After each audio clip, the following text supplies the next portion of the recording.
Werner Herzog's Aguirre, The Wrath of God, is a beautifully conducted story that displays the sins of humanity through the certain desire for authoritarianism. Herzog shows this through his main protagonist, Aguirre.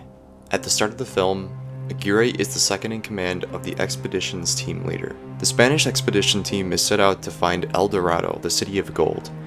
This expedition team quickly learns of the dangers and realities of nature and the natives that reside.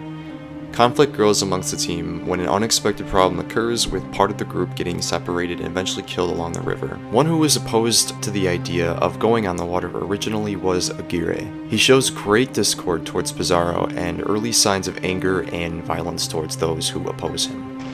We get to see more of Aguirre's disgust and narcissistic-like mentality with following orders when he assertively proposes to abandon his people who got separated on the raft. Wir müssen versuchen, den armen Teufeln zu helfen, Aguirre. Du bist verrückt. Wir helfen ihnen nicht. Befehle gebe immer noch ich. After this short-lived conversation and reminder of his place, Aguirre shows no fear in challenging the position of his superior. We quickly see Aguirre's rise to power after instituting his own orders to build a raft and go against his superior. When called for a gathering by the superior to return to the camp, Aguirre sees his chance to take hold of the divided group and attempts to establish himself as a worthy voice to encourage the rebels to gather and fight on. Wir erobern jetzt auf eigene Faust. Deswegen haben wir Balken und Eisen gesammelt. Erinnert ihr euch an Hernando Cortés? Er missachtete die Order und eroberte Mexiko. Seid alle ruhig! Deswegen ist er heute reich und berühmt. Sei still! Weil er nicht gehorcht hat. Leg ihn in Ketten! Hinrichten. At this moment in the film, Aguirre is surely what you would label a strong man, regardless of his chaotic tendencies. Yet this is where his pride begins to go unchecked. To create an illusion of order, Aguirre proposes there be an official to govern the likeness of this now-formed party.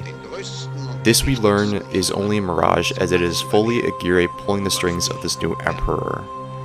Herzog displays Aguirre's need for a puppet in the situation to create the false reality that there is still a higher order, even regarding the mutiny that just took place. This is to prevent an all-out anarchy amongst the group, which Aguirre knowingly and quickly acts on to achieve his greater goal of power. As the story continues, we see Aguirre progressively becoming self-obsessed and deluded with a fantasy that he is in fact godlike and will prevail against all odds, especially the sacrifice of his men. In a brief moment between locking gazes with the party's horse and Aguirre, Herzog uses this scene to symbolize the inevitable ending of the party, which is death.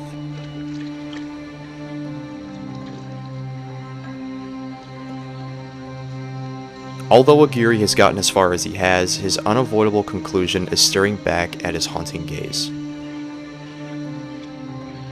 After tragedies with his group resulting from the unforgivable realities of nature, Aguirre, with confidence, establishes himself as a greater being in a very Jesus-like speech to his remaining party.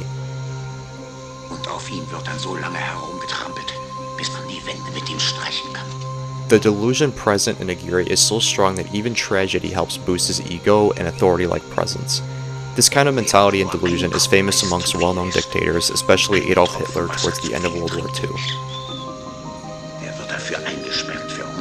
Herzog further displays the overconfidence and lack of conviction within Aguirre not only through his speech but through his posture. This is shown through his reoccurring stances and inability to bow or stoop low.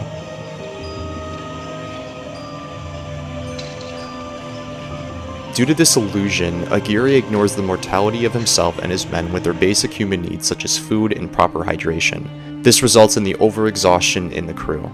We see the deeper delusion with Aguirre as he sees a ship in a tree and states that him and his men will sail the Atlantic with it. Das Schiff holen wir uns, es ist echt. Wir segeln damit zum Atlantik. Nein, Lope de Aguirre, ich gehe nicht mit dir mit. Wir sind geschwächt und hungrig. To the audience, this is obviously impossible, but in the mind of Aguirre, nothing unless stated himself is impossible. Upon the deaths of the last remaining of his crew, Aguirre refuses to give up on his certain vision of conquering the land, so much so that he goes into detail of his plans for his future nation.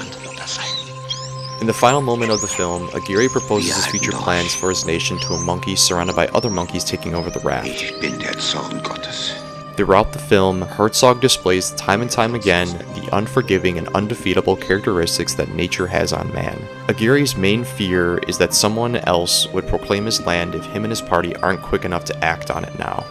The irony of this mentality, especially with the monkey scene, is that it is nature that has already taken over.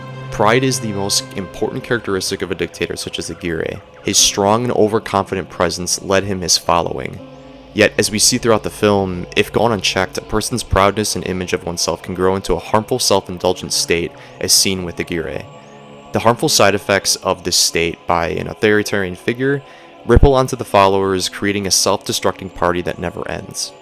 Like many authoritarian institutions and people, Herzog displays Aguirre's fall was inevitable from the start by his unchecked narcissism, pride, and misconstrued perception of reality.